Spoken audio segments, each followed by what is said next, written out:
8 dies abans de la festivitat de Sant Antoni, a Son Cervera es va donar el sus a les festes més estimades i participatives del poble.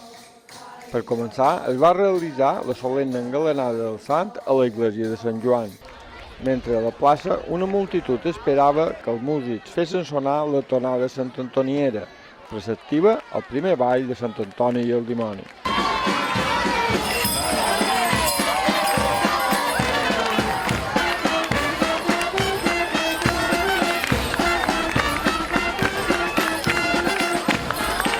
És una manera de partir les piles carregades a tope i ajuda molt a arribar i ja a l'hora de donar sus trobar tota la plaça plena que quasi no hi passam, no hi cabem i ens hem fet el nostre raconet aquí i donar-li aquesta empenta a Sant Antoni que és el que necessita per partir a tope.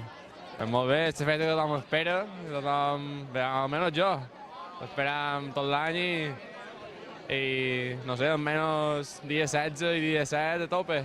I hem vengut aquí a veure el primer ball. Hem pogut veure el primer ball, perquè a en Joan li agrada molt el dimoni, s'ho ha passat superbé i mos ha agradat molt. Per sopar, una torrada popular de llonganissa i botifarrons, mentre que es poden escoltar els cants de les tonades més populars.